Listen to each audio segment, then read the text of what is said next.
Dan untuk mengetahui informasi terkini, kita bergabung dengan jurnalis NTV, Sela Rizky, dan juru kamera Muhammad Reza dari lokasi pasca kebakaran. Selamat siang, Sela. Bagaimana kondisi terkini di sana?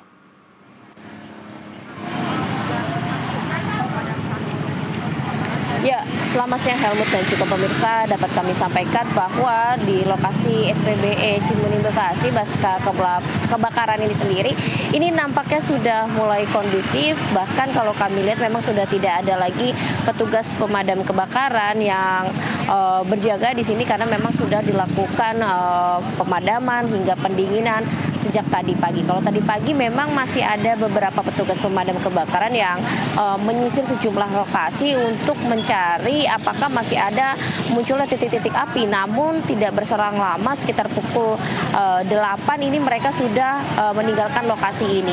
Sampai saat ini di tempat kami berada memang masih dipasang garis kuning sebagai tanda agar masyarakat ini tidak mendekat lebih dekat begitu ya, tidak mendekat ke lokasi kebakaran. Untuk di SPBE Cimuning sendiri tadi kami melihat memang masih ditutup begitu, namun tadi kameramen saya sempat mendapatkan gambar bahwa keadaan di dalamnya ini ada satu buah truk yang terbakar begitu dan juga beberapa gas LPG yang memang masih berada di lokasi.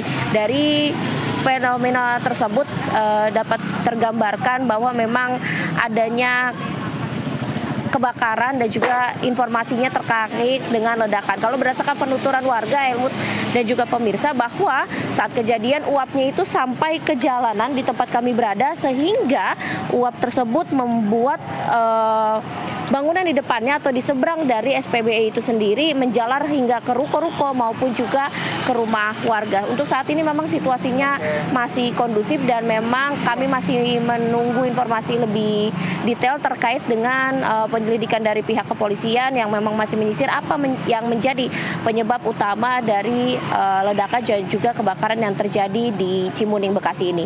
Helmut. Ya, Sela, kalau Anda sempat melihatkan kepada kami itu di belakang ada garis polisi. Artinya ini sejumlah rumah ini juga terdampak. Kalau Anda bisa memperkirakan berapa besar atau seberapa luas dari daya ledak kebakaran ini?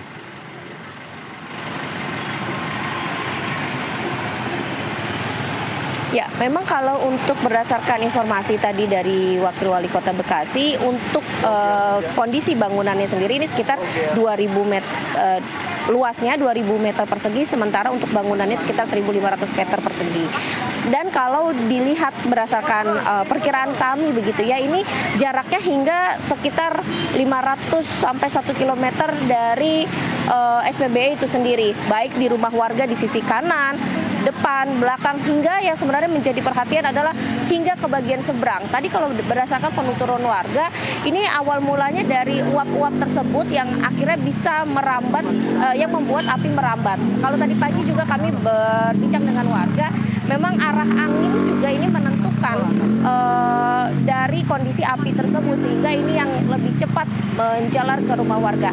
Kami juga melihat beberapa ruko dan rumah warga seperti kontrakan begitu di lokasi kami berada saat ini kondisinya sudah rusak parah, Helmut, sudah terbakar. Bahkan tadi kami melihat ada toko sol sepatu, beberapa sepatu barang dagangannya ini juga rusak dan terbakar, Helmut. Oke, ini Wakil Wali Kota tadi sempat mengatakan ada 14 korban dari ledakan ini ya. Kemudian bagaimana dengan keadaan korban saat ini?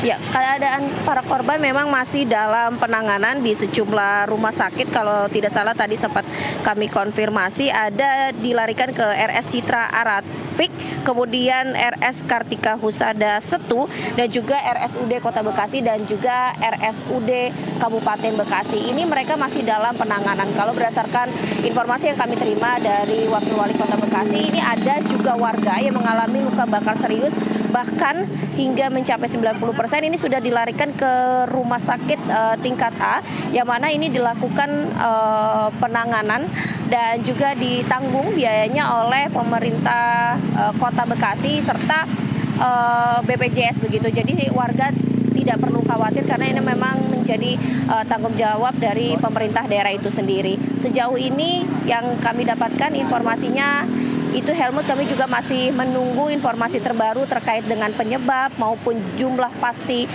korban yang mengalami luka-luka serius tersebut dan juga rumah-rumah yang terdampak. Helmut. Baik, terima kasih laporan lengkap Anda, jurnalis NTV Sela Rizky dan juru kamera Muhammad Reza melaporkan langsung dari Bekasi, Jawa Barat. Selamat bertugas kembali.